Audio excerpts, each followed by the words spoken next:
संपूर्ण विश्वाला सुख, शांती, मानवता तथा दुःखमुक्तीचा आर्य संदेश देणारे विश्व शांतिदूत महाकारुणिक तथागत भगवान सम्यक संबुद्ध यांना त्रिवार अभिवादन करतो। तथागतांनी समग्र मानवजातीच्या दुःखमुक्तीसाठी उपदेशिलेला महान सद्धम्म अर्थात बौद्ध धम्म तथा या सद्धम्माचा अविरतपणे प्रचार आणि प्रसार करणारा तथागतांद्वारा स्थापित सदा पूजनीय भिक्खू संघ या पूजनीय भिक्खू संघाला त्रिवार अभिवादन करतो। ज्यांच्या अथांग अमर्याद त्याग प्रभावामुळे या भारतभूमीला बुद्धभूमीचे रूप पुन्हा एकदा प्राप्त झालं, असे बौद्ध धम्माचे पुनरुद्धारक तुम्हा आम्हा सर्वांचे उद्धार करते प्रज्ञासूर्य बोधिसत्व डॉक्टर बाबासाहेब आंबेडकर यांच्या समग्र धम्मक्रांतीमध्ये जीवनाच्या शेवटच्या श्वासापर्यंत समर्पित राहू। आजच्या या मंगलमय प्रसंगी संघरत्न बुद्धविहार मयूर पार्क औरंगाबाद या ठिकाणी उपस्थित आपण सर्व धम्म उपासक धम्म उपासिका आपल्या सर्वांप्रती मी सर्वप्रथम अनंत मंगल कामना मंगल आशीष अर्पण करतो आणि आजच्या या वर्षावासकालीन धम्मदेसनेला सुरुवात करतो। उपस्थितांनो,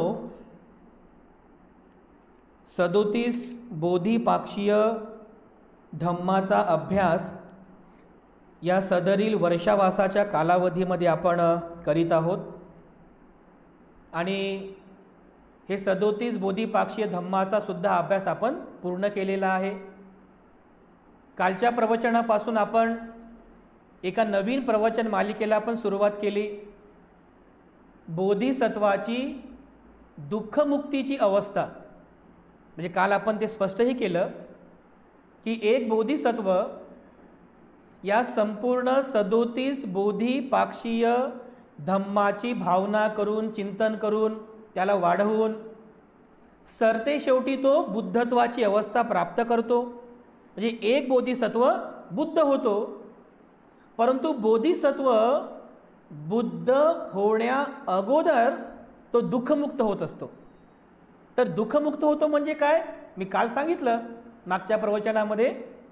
दुःखमुक्त होतो म्हणजे काय की आपल्या चित्तातील 10 प्रकारच्या संयोजनांना तो तोडतो।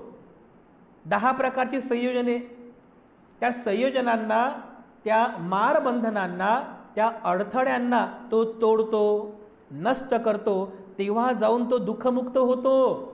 दुःखमुक्त होतो म्हणजे काय, शरीर तेच राहते, शरीरामध्ये बदल काही होत नाही, शरीर तेच राहते, फक्त चित्तामध्ये बदल होते, चित्ताची अवस्था बदलते। चित्त अशा अवस्थेला पोहोचते की ज्या अवस्थेमध्ये त्या चित्तामध्ये कोणताच विकार राहत नाही, ते चित्त विकारमुक्त असते, त्याला म्हटलेलं आहे दुःखमुक्त होणे। तर या दुःखमुक्तीची अवस्था जी आहे यालाच म्हणतात अरहंत। या 10 प्रकारच्या बंधनांना तोडून तो बोधिसत्व सुरतापन्न होतो, सकुर्दागामी होतो, अनागामी होतो, नंतर अरहंत होतो आणि नंतर जेव्हा त्याच्यामध्ये बुद्धत्वाची पारमिता असेल तर तो बुद्धही होतो। तर अशा प्रकारे बोधिसत्वाची दुःखमुक्तीची अवस्था काय आहे, कशी आहे, ते आपण कालच्या प्रवचन मालिकेपासून आपण पाहत आहोत। तर कालच्या प्रवचन मालिकेमध्ये श्रोतापन्न म्हणजे काय, म्हणजे दुःखमुक्तीची पहिली अवस्था, 4 अवस्था आहेत, श्रोतापन्न, सकुर्दागामी, अनागामी आणि अरहंत। आपण नाही का संघवंदनेमध्ये म्हणतो ना, चत्तारी पुरुष युगानी अठ्ठपुरी सपुग्गला एस भगवतो सावक संघो, आहे की नाही? काय होतो याचा अर्थ, चत्तारी पुरुष युगानी, 4 प्रकारच्या पुरुषांच्या जोड्या या संघामध्ये आहेत। अठ्ठपुरुष म्हणजे 8 प्रकारचे पुरुष, म्हणजे जोड्या जोड्या, 4 प्रकारच्या जोड्या म्हणजे 8 प्रकारचे पुरुष. कोणते कोणते? एक, श्रोतापन्न मार्गावर असलेले आणि श्रोतापन्न फळ प्राप्त केलेले.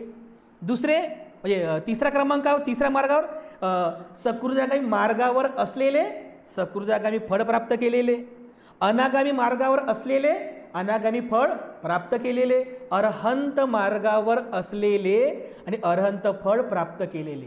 अशा या 4 जोड्या चत्तारी पुरीस युगानी, युगाने म्हणजे युग्म जोड्या, अठ्ठपुरीस पुगला, 8 प्रकारचे पुरुष.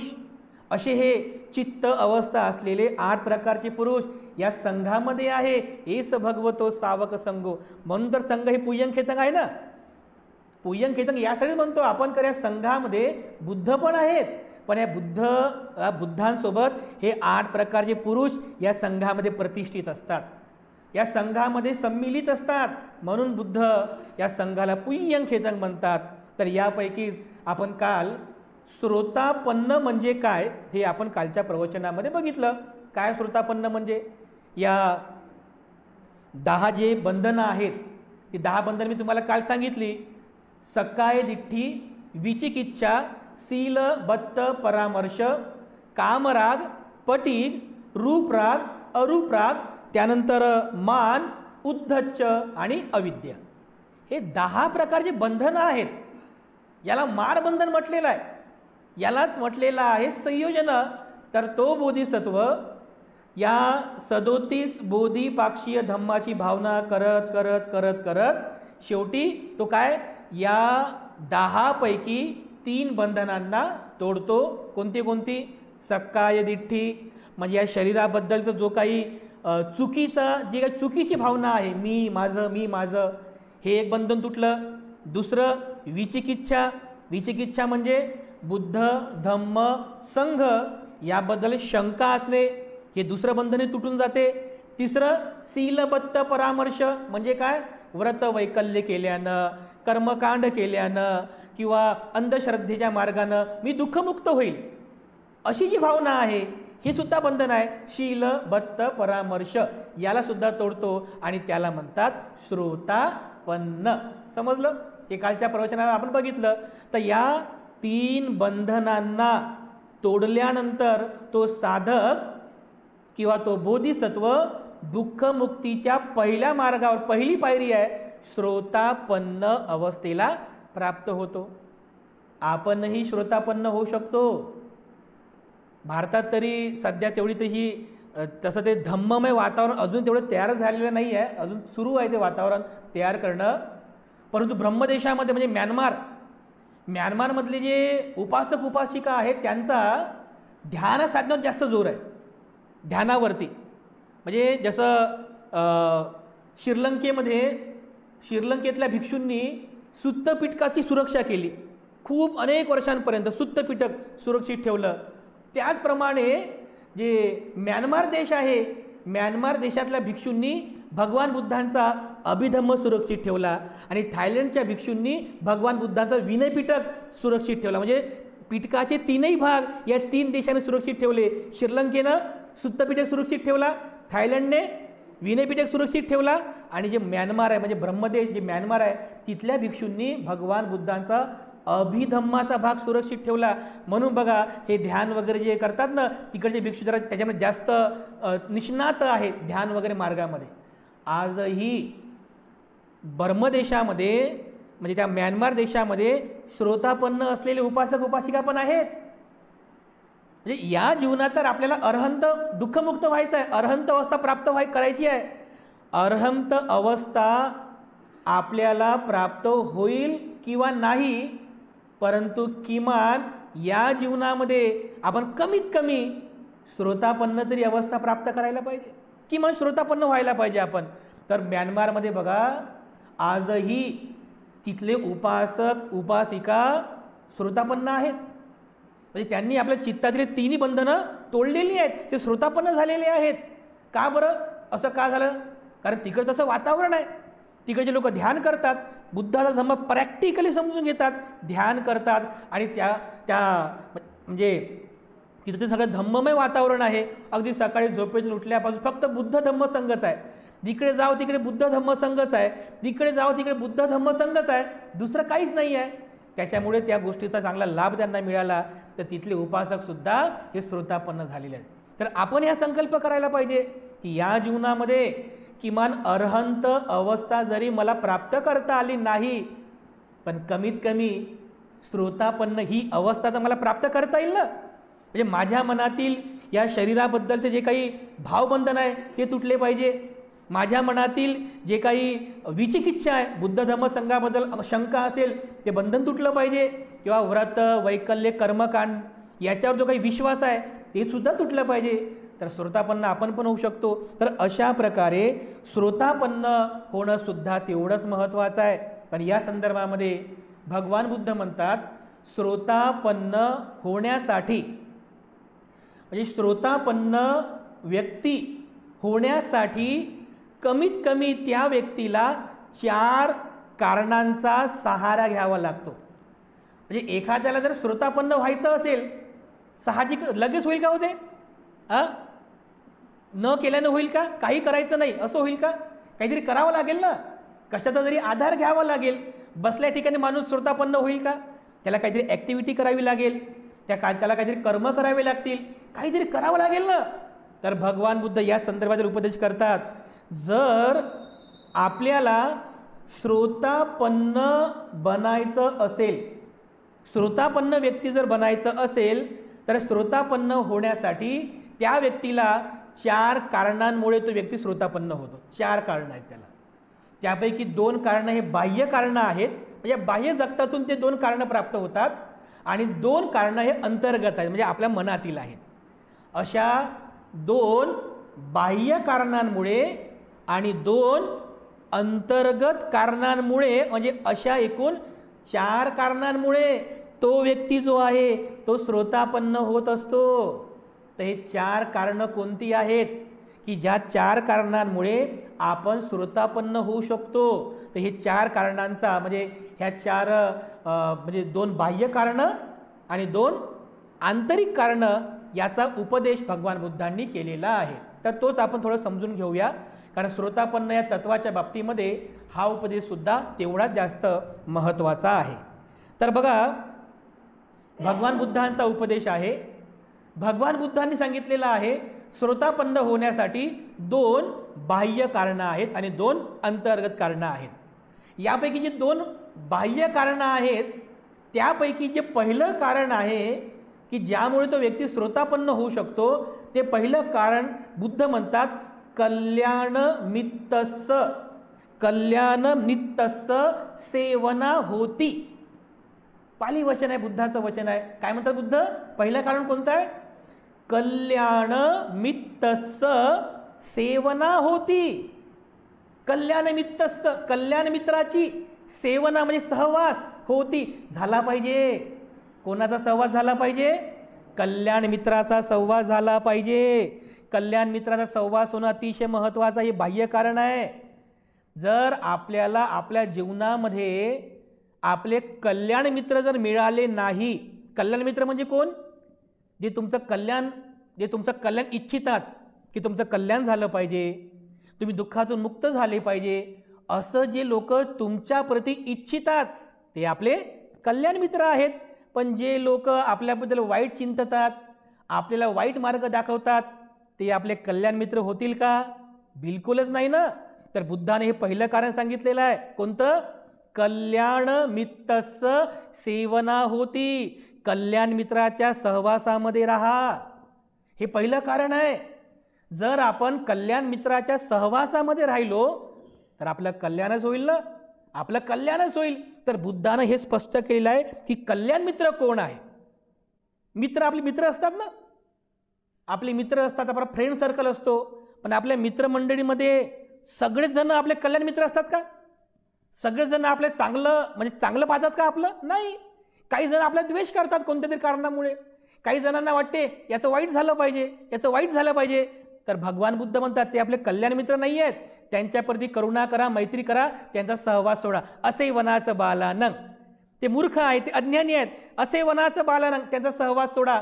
तर कोणाचा सहवास घ्या? कल्याणमित्तस्य सेवना, कल्याण मित्राच्या सहवासामध्ये राहा.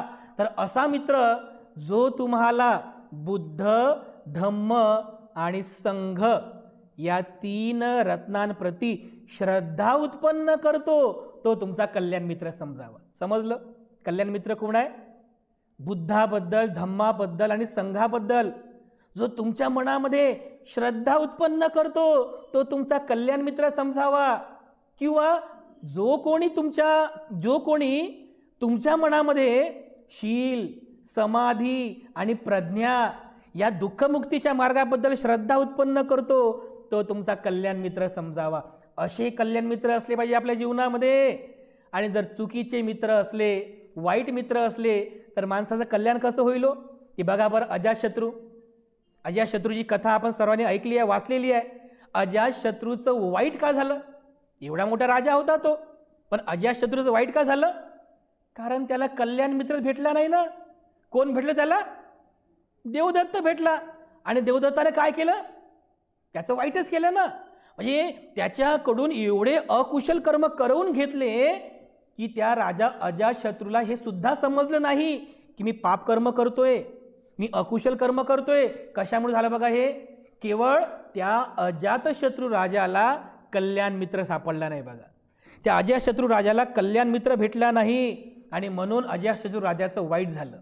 अजातशत्रू राजाने जीवनामध्ये अनेक अकुशल कर्म केले. यासाठी श्रोतापन्न व्हायचं असेल तर आपल्याला आपल्या जीवनामध्ये कल्याण मित्रस्य सेवना होती. कल्याण मित्रांना ओळखा. तर यापैकी एक कल्याण मित्र कोण आहे तुमचा? बुद्ध तर कल्याण मित्र आहेतच. म्हणजे भगवान बुद्ध हे आपले दुःखमुक्तीचे मार्गदाता आहेच. बुद्धानं सांगितलेला जो धम्म आहे तो आपल्या दुःखमुक्तीचा मार्ग आहे. पण बुद्धाने सांगितलेला दुःखमुक्तीचा मार्ग तुम्हाला कोण सांगतो? भिक्खू संघ सांगतो. भिक्खू संघ तुमचा कल्याण मित्र आहे. बुद्ध धम्म संघाबद्दल तुमच्याने श्रद्धा उत्पन्न कोण करतो? भिक्खू संघ करतो. भिक्खू संघ तुमचा कल्याण मित्र आहे. नेहमी तुमच्याप्रती मंगल कामना करून शील, समाधी आणि प्रज्ञेचा उपदेश करतो. भिक्खू संघ करतो. भिक्खू संघ तुमचा कल्याण मित्र आहे. म्हणून नेहमी भगवान बुद्धांना दुःखमुक्तीचा मार्गदाता समजा. बुद्धाने उपदेशिलेला धम्म यालाच हा माझा दुःखमुक्तीचा मार्ग आहे असं समजा.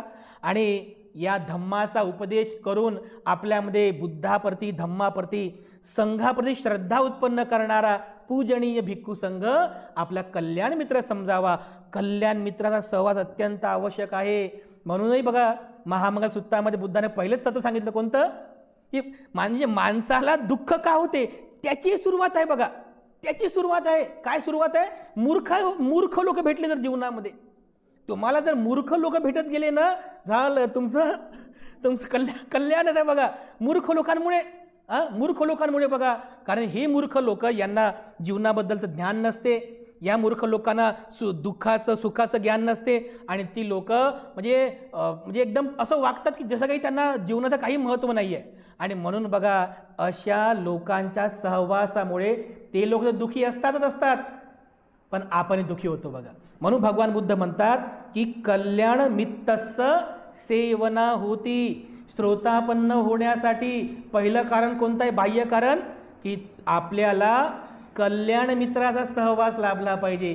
तर आता तुम्ही ओळखा, तुमच्या जीवनामध्ये अनेक मित्र असतील, आहे की नाही, अनेक फ्रेंड सर्कल असेल, पण यामध्ये आपला कल्याण मित्र कोण आहे हे तुम्ही ओळखलं पाहिजे. कोणाच्या सहवासात गेल्यानंतर आपलं भलं होईल, आपलं मंगल होईल हे तुम्ही ओळखलं पाहिजे. नाही तर जर कोणी चुकीच्या मार्गाने जात असेल, हिंसेच्या मार्गानं, तर आपण कधीच जाऊ नये. चोरी करण्याच्या मार्गाने जात असेल तर आपण जाऊ नये. व्यभिचाराच्या मार्गाने जात असेल तर जाऊ नये. किंवा असत्य भाषण करत असेल, मद्यपान करत असेल तर बिलकुलही जाऊ नये. बघा हे मद्यपान करणारे लोक, नशापान करणारे लोक, दारू पिणारे लोक कशामुळे बिघडतात? आई वडील तर आणून देत नाही. आणून देतात का? कशामुळे बिघडतात? आईच म्हणते ना, आईच सांगते खरं कारण. हे बिघडलं म्हणते, हे चुकीच्या पोरात राहते म्हणते. असं म्हणते की नाही? हे चुकीच्या पोरात राहते, चुकीचे दोस्त केले म्हणते आणि म्हणून हे दारूच्या अधीन गेलं म्हणते. कशामुळे झालं? कल्याण मित्रस्य सेवना झालं नाही, कल्याण मित्राचा सहवास लाभला नाही. दारू पिणारे, खोटं बोलणारे, व्यभिचार करणारे, चोऱ्या करणारे, हिंसा करणारे, अकुशल कर्म करणारे मित्र भेटले तर त्याचं कल्याण कसं होईल? तो दुःखीच होईल ना, तो दुःखीच होणार आहे. आणि म्हणून भगवान बुद्धांनी श्रोतापन्न होण्यासाठी हे पहिलं बाह्य कारण सांगितलेलं आहे. कोणतं? कल्याण मित्राचा सहवास लाभला पाहिजे. त्यानंतर दुसरं कारण आहे सद्धम्म सवना होती. सवना म्हणजे श्रवण करणे, ऐकणे. सद्धम्म सवना होती. श्रद्धम्माचं श्रवण केलं पाहिजे तुम्ही. त्या कल्याण मित्राच्या सहकार्याने तुम्ही सद्धर्म ऐकला पाहिजे. सद्धर्म ऐकणं म्हणजे काय? हे जे भिक्षू संघ तुम्हाला सांगतात बुद्धाचा धम्म, तो तुम्ही नेहमी नेहमी ऐकला पाहिजे. नेहमी नेहमी त्याचं चिंतन केलं पाहिजे. जर बघा तुम्हाला धम्माचं आचरण करायचं आहे तर अगोदर काय करावं लागेल? तुम्हाला धम्म समजला पाहिजे ना. तुम्हाला धम्म समजला पाहिजे की नाही? तुम्हाला धम्मच नाही समजला, कसं आचरण करायचं आपल्याला हेच जर तुम्हाला समजलं नाही तर तुम्ही आचरण कसं करणार बरं? तर जो तुमचा कल्याण मित्र असतो ना, तो तुम्हाला म्हणतो अरे चल आपण जरा विहारात जाऊया, अरे चल विहारात जाऊ आपण, तर आपण लगेच तयार होतो. बघा, हा तुमचा कल्याण मित्र झाला. अरे चल आपण प्रवचन ऐकायला जाऊ, अरे सद्धम्माची देसना आहे, अरे आपण चल सद्धम्माची देसना ऐकायला चालू, तर तो आपला कल्याण मित्र आहे. अरे चल आपण ध्यान करायला चालू, ध्यान करण्यासाठी जाऊया, तर तो आपला कल्याण मित्र आहे. बघा आता बघा आपल्या काही ताई महिला ध्यानाला गेल्या, तर ध्यानाला गेल्यानंतर जेव्हा परत येतात कोणी तर दुसऱ्यांना सांगतात ना, मग खूप चांगलं असते बघा ध्यान केलं पाहिजे, तुम्ही पण जा. म्हणजे कशाला म्हणतात किंवा मला चांगलं झालं, मला चांगलं वाटत आहे, सुखदायक आहे, हे कुशल आहे, तुमचं पण मंगल व्हावं, तुमचं पण भलं व्हावं, तुम्हाला पण सद्धम्माचा मार्ग प्रॅक्टिकली समजावा, तुम्ही पण ध्यानाला जा. तर असं समजायचं अरे हा आपला कल्याण मित्र आहे. आणि कल्याण मित्राच्या सहवासाने आपल्याला सद्धम्म ऐकायला मिळत आहे, कल्याण मित्राच्या सहवासाने सद्धम्म वाचायला मिळत आहे. बघा, आणि मला एकच म्हणायचं आहे, धम्म जर आपल्याला आचरणामध्ये आणायचं असेल तर अगोदर धम्म चांगल्या प्रकारे समजून घ्या. धम्म समजल्यानंतर तुम्ही आचरण कसं करणार? धम्माचं सुचरण करायचं आहे. धम्मं चरे सुचरितं नतं दुचरितं चरे. धम्माचं सुचरण करा, चांगलं आचरण करा. नतं दुचरितं चरे, दुराचरण करू नका. आणि जो कोणी असा धम्मचारी आहे ना, धम्मचारी सुखं सेती, सेती म्हणजे झोपणे, असा जो कोणी धम्मचारी आहे म्हणजे धम्माचं आचरण करणारा, सद्धम्माचं आचरण करणारा, धम्मचारी सुखं सेती, सुखाने झोपतो. अस्मिन लोके परमनिच, म्हणजे या लोकात तर तो सुखाने झोपतो, सुखाने उडतो, सुखाने विहार करतो. पण मृत्यूनंतर परमनिच, परलोक, मृत्यूच्या नंतरही त्याला सुगतीचा लाभ होतो. बघा, म्हणजे धम्माचं आचरण एवढं महत्त्वाचं आहे. आणि धम्माचं आचरण करण्यासाठी धम्म चांगल्या प्रकारे समजून घ्या. आणि समजून घेण्यासाठी तुम्ही धम्म ऐकला पाहिजे. तुम्ही या ठिकाणी आलेत कशासाठी आलेत? धम्म ऐकण्यासाठी आले ना, धम्म समजून घेण्यासाठी आलेले आहात. तर बघा बरं आपल्या किती कल्याणाचं आहे. हे दोन बाह्य कारण आहेत. बघा हे दोन बाह्य कारण आहेत. जे बघा तुमचं पुण्य बघा, हे दोन्हीही बाह्य कारणं तुम्हाला आपोआपच प्राप्त, आपोआप म्हणत नाही आपण, योगायोग पण म्हणत नाही, नशीब पण म्हणत नाही, आपण विश्वास ठेवतो पुण्यकर्मावर. हे तुम्हा सर्वांचे पुण्यकर्म आहेत की तुम्हाला भिक्षू संघ लाभला, जो तुमचा कल्याण मित्र आहे. तुमचं पुण्यकर्म आहे की तुम्हाला एवढं चांगलं विहार लाभलं आणि कल्याण मित्राच्या सहवासाने तथागतांच्या दुःखमुक्तीचा सद्धम्म आपल्याला ऐकायला मिळतो, वाचायला मिळतो, त्याचं आचरण करण्याची पुण्यसंधी आपल्याला प्राप्त होते. किती आपण हे पुण्यवान आहोत बघा. हे दोन्हीही बाह्य कारणं, म्हणजे श्रोतापन्न होण्यासाठीचे हे दोन बाह्य कारणं बघा तुमच्याजवळ प्राप्त झालेली आहेत की नाही? किती आपण पुण्यवान लोक आहोत. हे दोन्हीही बाह्य कारण आहेत बघा. या दोन्हीही बाह्य कारणांमुळे तो व्यक्ती श्रोतापन्न होतो. अश्वजित भन्ते बुद्ध काळातील जे पंचवग्य भिक्खू होते ना, अश्वजित भन्ते त्यापैकी एक होते. म्हणजे कौंडिन्य, अश्वजित, महानाम, भद्दीय आणि वप्प. तर अश्वजित भन्ते बघा त्या राजगृहामध्ये भिक्षाटन करीत होते. तर त्यांना दुरूनच सारीपुत्ताने बघितलं. सारीपुत्ताने बघितलं, अरे हा श्रमण अतिशय तेजस्वी दिसत आहे, याची जी चाल आहे अतिशय सुरेख आहे, नक्की याच्याकडे दुःखमुक्तीचा मार्ग असला पाहिजे. तर बघा तो प्रसंग आपण वाचलेला आहे, ऐकलेला आहे. सारीपुत्त आणि अश्वजित भंते यांचं संभाषण होते आणि अश्वजित भंते त्याचे कल्याण मित्र ठरतात. बघा कुणाचे? सारीपुत्त भंतेजींचे. अश्वजित भंते कल्याण मित्र ठरतात आणि अश्वजित भंते सारीपुत्त आणि महामोग्गलायन यांना भगवान बुद्धांच्या जवळ घेऊन जातात आणि भगवान बुद्ध त्यांना दीक्षित करतात. बघा तर पाली साहित्यामध्ये असं म्हणजे उल्लेख आहे की जर समजा या दिशेने अश्वजित भंते गेले असतील तर सारीपुत्त भंते या दिशेला असं हात जोडायचे आणि काय म्हणायचे की सारीपुत्त भंते माझे कल्याण मित्र आहेत, अश्वजित भंते माझे कल्याण मित्र आहेत. बघा कारण त्यांनी माझं कल्याण केलं, त्यांच्यामुळेच तर मला भगवान बुद्धाचा सहवास मिळाला, भगवान बुद्धांची प्रवज्जा मिळाली, भिक्खू संघाची प्रवज्जा मिळाली. तर बघा किती हे उपकाराची जाण ठेवतात बघा की कल्याण मित्र म्हणून ते असे हात जोडायचे बघा सारीपुत्त भंते. तर अशा प्रकारे या दोन्हीही बाह्य कारणांमुळे एक व्यक्ती श्रोतापन्न अवस्थेकडे वाटचाल करतो. विशाखा महाउपासिका विशाखा, तिला सुद्धा हे दोन्ही बाह्य कारणं लाभले. अनाथपिंडक महाउपासक, त्यालाही दोन्ही कारणं लाभले. राजा बिंबिसार बघा, राजा बिंबिसाराला सुद्धा हे दोन्हीही कारणं लाभले. हे कल्याण मित्रही म्हणजे मिळाले, साक्षात भगवान बुद्ध त्यांना मिळाले कल्याण मित्र आणि बुद्धाच्या मुखातून त्यांनी सद्धम्म ऐकला तर बघा त्यांचं कल्याण झालं, त्यांचं मंगल झालं. बघा अशी कितीतरी उदाहरणं आहेत. विशाखा, अनाथपिंडक, राजा बिंबिसार, असे अनेक उदाहरणं आहेत की ज्यांनी बुद्धाच्या मुखातून सद्धम्म ऐकला आणि ते श्रोतापन्न अवस्थेकडे वाटचाल करू लागले. तर अशा प्रकारे हे दोन बाह्य कारण आहेत. कोणते कोणते? पहिलं कारण कोणतं? कल्याण मित्तस्य सेवना होती, म्हणजे कल्याण मित्राचा सहवास लाभला पाहिजे. आणि दुसरं सद्धम्म सवना होती, सद्धम्म ऐकला पाहिजे, म्हणजे सद्धम्म ऐकणं सुद्धा तेवढंच महत्त्वाचं आहे. तर हे दोन बाह्य कारणं भगवान बुद्धांनी सांगितलेली आहेत. त्यानंतर श्रोतापन्न होण्यासाठी हे दोन बाह्य कारणं झाली आणि आणखीन दोन अंतर्गत कारणं पण आहेत.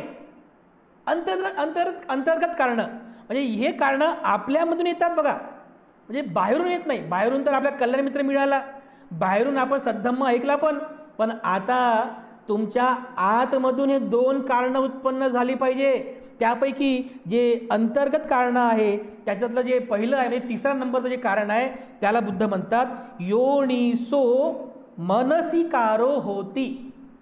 थोडा नवीन शब्द आहे. काय? योनिसो मनसिकारो होती, हे तिसरं कारण अंतर्गत कारण आहे.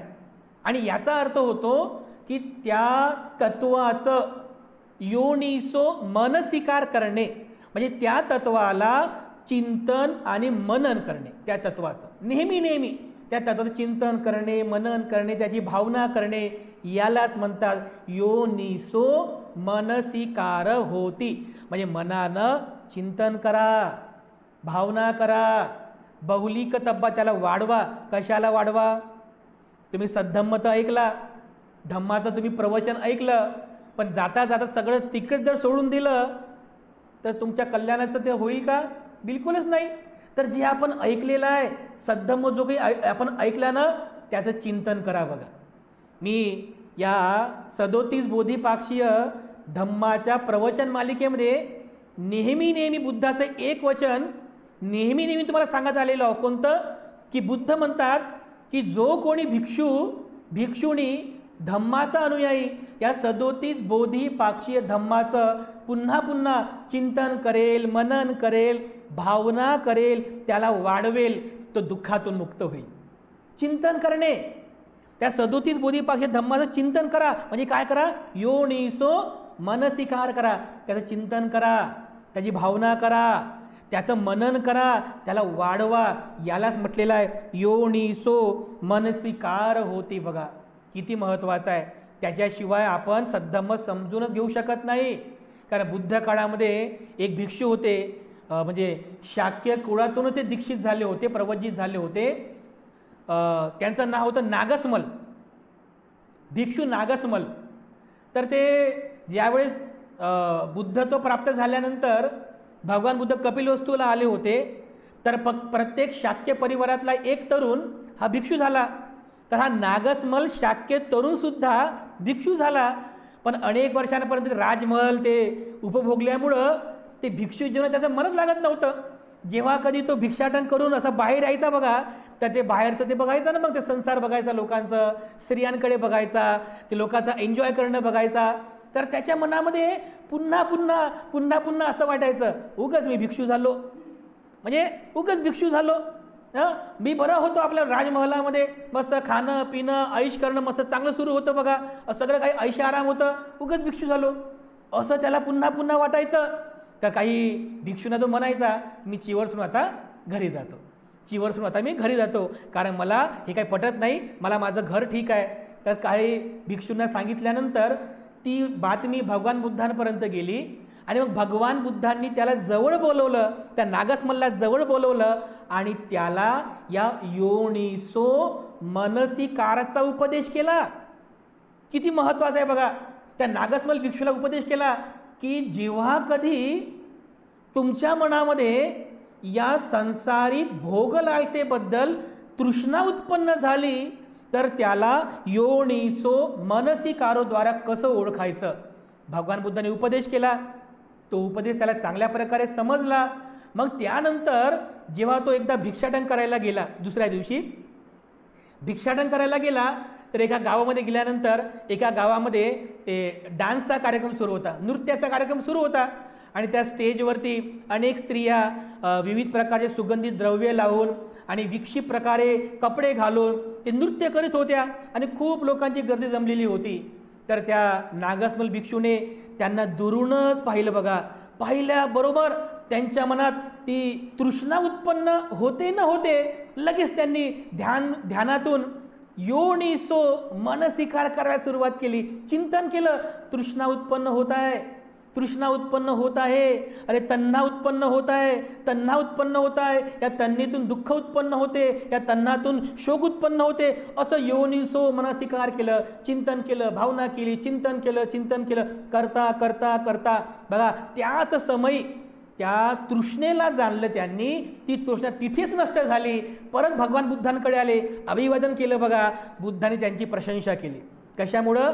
की त्या भिक्षुनी योनिसो मनसिकाराद्वारे आपल्या चित्तातील विकाराला जाणलं, चिंतन करून जाणलं. अगदी याप्रमाणे आपणही आपल्या अंतर्गत कारणांद्वारे, म्हणजे काय करायचं आपल्याला, तुम्ही आता इथं आले, तुम्ही आता नेहमी प्रवचन ऐकता, सद्धम्माची देसना ऐकता, पण ऐकून इकडून सोडून द्यायचं काम नाही करायचं. इकडून ऐकलं आणि इकडून सोडून दिलं असं नाही करायचं. त्याचं योनिसो मनसिकार करा. विहाराच्या घरी म्हणजे विहारातून बाहेर गेल्यानंतर पण नेहमी त्याचं चिंतन करा. आज आपण काय शिकलो, आज कोणतं तत्व आपण अंगीकारलं, आज कोणतं तत्व आपण शिकलेले आहोत, ते माझ्या कल्याणाचं किती आहे, चिंतन करा, त्याचं मनन करा, चिंतन करा, मनन करा. कारण सद्धम्म ऐकायला पुन्हा पुन्हा मिळत नाही बघा. दुर्मिळ आहे ना सद्धम्माचं श्रवण, म्हणजे सद्धम्म ऐकायला मिळणं हो दुर्मिळ आहे. सद्धम्माची देसना ऐकणं दुर्मिळ आहे बघा. आणि जर यदा कदाचित आपल्याला सद्धम्माची देसना ऐकायला मिळाली तर आपलं पुण्य समजा, आपलं हे पुण्य समजा, हे महापुण्य समजा. विसरू नका, जे सद्धम्म आपण ऐकला त्याचं चिंतन करा, त्याचं मनन करा, त्याचं मेडिटेशन करा, ते आपल्या कल्याणाचं आहे असं समजून योनिसो मनसिकारो होती, म्हणजे मनाने, म्हणजे चिंतन मनन त्याचं करणे, यालाच म्हटलेलं आहे योनिसो मनसिकारो. चौथं कारण भगवान बुद्ध सांगतात, श्रोतापन्न होण्यासाठी जे चौथं कारण आहे हे सुद्धा अंतर्गतच आहे. त्याला म्हटलेलं आहे धम्म पटीपदा होती. काय म्हटलेलं आहे? धम्म पटीपदा होती. धम्माची पटीपदा करा, पटीपत्ती करा धम्माची. आता तुम्ही हा शब्द बोलता का? वंदनेमध्ये बोलता ना? कुठे म्हणता तुम्ही हा शब्द? इमाय धम्माणो धम्म पटीपत्तिया बुद्धं पूजेमी म्हणतो की नाही आपण? धम्मं पूजेमी, संघं पूजेमी, म्हणजे मी बुद्ध, धम्म आणि संघाची पूजा करतो. पण कशी पूजा करतो? मेणबत्ती अगरबत्तीला पूजा करतो का? फुलं अर्पण करून पूजा करतो का? हे तर फॉर्मॅलिटीज आहे हो. याच्या पुढे जाऊन जे तुमच्या खरंच कल्याणाची पूजा आहे, इमाय धम्मानु, अशा प्रकारे या धम्माची, इमाय धम्मानु धम्मपटिपत्तीया, धम्माची पटिपत्ती करून मी बुद्धाची पूजा करतो. धम्मपटिपत्तीया, धम्माची पटिपत्ती करून मी धम्माची पूजा करतो. धम्मपटिपत्तीया, धम्माची पटिपत्ती करून मी संघाची पूजा करतो. हे धम्मपटिपत्ती म्हणजे काय आहे? धम्मपटिपत्ती म्हणजे धम्माचं प्रत्यक्ष आचरण करून मी बुद्ध धम्म संघाची पूजा करतो. धम्म आचरण करण्याच्या 3 पद्धती आहेत. म्हणजे आपण जे धम्म आचरण करतो ना, हे समजलं पाहिजे आपल्याला. जे आपण धम्माचं आचरण करतो त्याच्या 3 पद्धती आहेत. जी पहिली पद्धत आहे त्याला म्हणतात धम्म परियत्ती. काय म्हणतात? धम्म परियत्ती. दुसरी पद्धत आहे धम्म पटिपत्ती आणि तिसरी पद्धत आहे धम्म पटिवेदन. अशा 3 पद्धतीने धम्माचं आपण आचरण करीत असतो. त्यापैकी पहिलं आहे धम्म परियत्ती. धम्म परियत्ती म्हणजे काय? थिअरी, मौखिक रूपामध्ये धम्माचं आचरण करणे. जसं धम्माचं पुस्तक वाचणे, धम्माची वंदना करणे, बुद्ध पूजा वंदना करणे, प्रवचन ऐकणे, हे सर्व काय आहे? हे धम्म परियत्ती आहे. याला धम्म परियत्ती म्हणतात. म्हणजे ऐकून वाचून किंवा ऐकून वाचून जे जे काही आपण धम्म समजून घेत आहोत त्याला म्हणतात धम्म परियत्ती. हे सुद्धा धम्माचं एक प्रकारचं आचरणच आहे. त्याच्या पुढं ऐकून थांबायचं नाही. धम्म ऐकून केवळ थांबायचं नाही, त्याचं आचरण पण करायचं आहे. धम्म पटिपत्ती, धम्माचं प्रत्यक्ष आचरण करणे, यालाच म्हणतात धम्म पटिपत्ती. आणि जेव्हा तुम्ही धम्माचं आचरण करता तर त्या धम्म आचरणाचं फळ सुद्धा तुम्हाला प्राप्त होते. त्यालाच म्हणतात धम्म पटिवेदन, जे ध्यानाच्या माध्यमातून आपल्याला मिळत असते. ध्यान करतात ना लोक, ध्यानाला म्हणतात धम्म पटिवेदन. प्रत्यक्षच्या धम्म आचरणाचं फळ आपल्याला प्राप्त होते, त्याला म्हणतात धम्म पटिवेदन. तर आता आपण कोणत्या स्तरावर आहोत?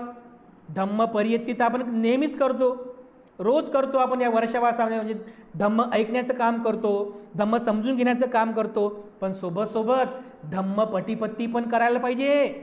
धम्माचं प्रत्यक्ष आचरण पण करायला पाहिजे. शील पालन करायला पाहिजे, पंचशीलेचं पालन करायला पाहिजे, अष्टशिलेचं पालन करायला पाहिजे, दान पुण्य करायला पाहिजे.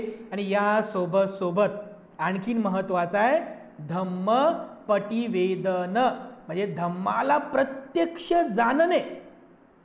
आणि प्रत्यक्ष जाण्यासाठी काय करायचं आपल्याला?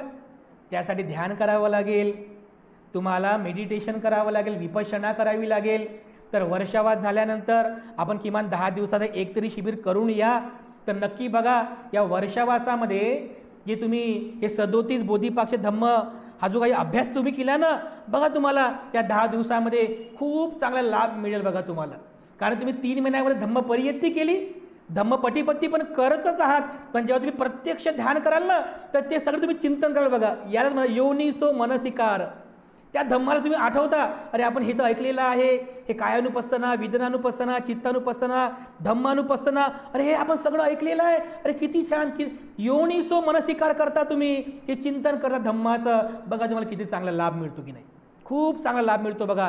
त्यालाच म्हणतात धम्म पटिवेदन. तर असे धम्म आचरणाच्या ह्या 3 पायऱ्या आहेत, हे 3 स्तर आहेत. तर आपल्याला या 3ही पद्धतीचे धम्म आचरण करायचे आहेत. तर बुद्ध म्हणतात श्रोतापन्न होण्यासाठी हे जे 4थं कारण आहे, अंतर्गत कारण आहे, म्हणजे तुम्हाला धम्म पटिपदा होती, धम्माचं प्रत्यक्ष आचरण करणे. तर असे हे 4 कारणं आहेत की ज्या 4 कारणांमुळे एक व्यक्ती किंवा एक साधक किंवा एक बोधिसत्व आपल्या जीवनामध्ये श्रोतापन्न अवस्था प्राप्त करत असतो बघा. तर बघा बरं, अजातशत्रू राजा, जसं आता मी तुम्हाला सांगितलं, चुकीचा मित्र त्याला लाभला, म्हणजे देवदत्त चुकीचा मित्र लाभला, कल्याण मित्र लाभला नाही, चुकीचा मित्र लाभला, चुकीच्या मार्गाने गेला, अकुशल कर्म केले. तर जेवपर्यंत त्याला म्हणजे मी अकुशल केलेलं आहे, पाप केलेलं आहे, अशी समज जोपर्यंत त्याला आली तोपर्यंत खूप वेळ निघून गेला होता बघा. पण जेव्हा तो दुःखी राहू लागला तर या दुःखी अवस्थेमध्ये त्याला त्याचा कल्याण मित्र सापडला. त्याचा कल्याण मित्र राजा अजातशत्रूला कल्याण मित्र भेटला, जीवक. तो जीवक त्याचा कल्याण मित्र ठरला. तो जीवक म्हणतो की राजा, तुम्ही दुःखी होऊ नका. आताच मला समजलं की माझ्या आम्रवनामध्ये साक्षात भगवान बुद्ध तिथे म्हणजे साक्षात भगवान बुद्ध विहार करीत आहे. तर चला राजा, भगवान बुद्धाचा उपदेश ऐका, नक्की तुम्हाला शांती मिळेल, सुख मिळेल. बघा तो कल्याण मित्र जीवक पुढे पुढे चालत आहे आणि अजातशत्रू त्याच्या मागे मागे मागे मागे चालत आहे. तर आम्रवनात पोहोचल्यानंतर एवढी नीरव शांतता होती. अजातशत्रूला वाटलं, अरे ह्या जीवकाने तर मला सांगितलं की भगवान बुद्ध 80,000 भिक्षू संघासमवेत आहेत. 80,000. पण इथं तर बिलकुल म्हणजे थोडा पण खोकलण्याचा पण आवाज येत नाही आहे. पिन ड्रॉप सायलेंट त्यावेळेस होतं. खोकलण्याचा पण आवाज येत नाही आहे. तर ते बघा अकुशल कर्म करणाऱ्यांच्या मनात भीती कशी असते. तो काय म्हणतो, अरे जीवक, खरं खरं सांग बरं, तू मला फसवत तर नाही ना, दुश्मनाकडे तर मला घेऊन चालला नाही ना. भीती मनामध्ये अकुशल कर्म असल्यामुळे. तो म्हणतो की राजा घाबरू नका, चला चला आतमध्ये या, भगवान बुद्ध 80,000 भिक्खू संघासमवेत विहार करीत आहेत. तो राजा अजातशत्रू जीवकाच्या मागे मागे जातो. आतमध्ये गेल्यानंतर भगवान बुद्ध तिथे स्थानापन्न आहेत. भगवान बुद्धांच्या जवळ जातो. तिथे एवढी नीरव शांतता असते. ती शांती त्याला एवढी चांगली वाटते बघा. म्हणजे तोपर्यंत तो अशांत होता, पण त्या आंबरवनातली शांती त्यानं अनुभवली. खूप त्याला एकदम आनंद वाटला. मनातल्या मनात त्याने काय विचार केला, अरे इथं किती शांती आहे. अशीच शांती माझ्या मुलाला लाभली तर किती बरं होईल. अशीच शांती माझ्या पुत्राला जर मिळाली तर किती बरं होईल, असा त्याने विचार केला. बुद्धांच्या जवळ गेला. भगवान बुद्धांनी अजातशत्रूला उपदेश केला. उपदेश ऐकून तो निघून गेला. परंतु बुद्ध काय म्हणतात, भगवान बुद्ध म्हणतात की भिक्षूंनो, हा जो राजा अजातशत्रू आहे, हा अजातशत्रू राजा याच ठिकाणी अजातशत्रू राजामध्ये धम्मचक्षु उत्पन्न झाला असता. म्हणजे काय धम्मचक्षु म्हणजे काय, मी कालच सांगितलं, बसल्या ठिकाणी तो श्रोतापन्न झाला असता, त्याचे धम्मचक्षु उत्पन्न झाला असता. परंतु त्याने आपल्या धार्मिक पित्याची म्हणजे राजा बिंबिसाराची धार्मिक पित्याची हत्या केली, पितृहत्या केली. या पापकर्मामुळे त्याच्यामध्ये धम्मचक्षु उत्पन्न होऊ शकला नाही. नाहीतर तो याच जन्मामध्ये श्रोतापन्न झाला असता. बघा, हे असं बुद्धाने उपदेश केलेला आहे. म्हणजे एक कल्याण मित्र तुमच्या जीवनामध्ये किती महत्त्वाचा आहे हे तुमच्या लक्षात येईल. म्हणून हे 4 कारणांचं नेहमी चिंतन करा. श्रोतापन्न होण्यासाठी हे 4ही कारणं अतिशय महत्त्वाची आहेत. 2 बाह्य कारणं आहेत. कोणती कोणती? कल्याण मित्रस्य सेवना होती, कल्याण मित्राचा सहवास लाभला पाहिजे. दुसरं सद्धम्म सवना होती, सद्धम्म तुम्ही ऐकला पाहिजे. त्यानंतर 2 कारणं आणखी अंतर्गत कारणं कोणती आहेत? तिसरं योनिसो मनसिकारो होती, जे ऐकलं आपण सद्धम्म त्याचं मनन करा, चिंतन करा, भावना करा. आणि चौथा आहे धम्म पटिपदा होती, धम्माची पटिपदा करा. म्हणजेच काय, धम्माचं प्रत्यक्ष आचरण करा. तशा या 4 कारणांमुळे एक व्यक्ती, एक साधक किंवा एक बोधिसत्व आपल्या जीवनामध्ये श्रोतापन्न अवस्था प्राप्त करीत असतो. तर अशा या 4ही कारणांचं चिंतन मनन आपण सदैव करावं. आपल्याही जीवनामध्ये या 4 कारणांमुळे नक्कीच श्रोतापन्न अवस्था प्राप्त होऊ शकते. की आपण या जीवनात अरहंत जरी झालो नाही तर कमीत कमी श्रोतापन्न अवस्था तरी आपल्याला प्राप्त व्हावी या जीवनामध्ये, असा हा संकल्प करा आणि खूप चांगलं धम्माचं आचरण करावं. यामध्ये आपल्या सर्वांचं मंगल आहे, सर्वांचं कल्याण आहे. मी सरते शेवटी आपल्या सर्वांप्रती मंगल कामना अर्पण करून आजची धम्मदेसना आणि धम्मसंस्कार समाप्त करतो.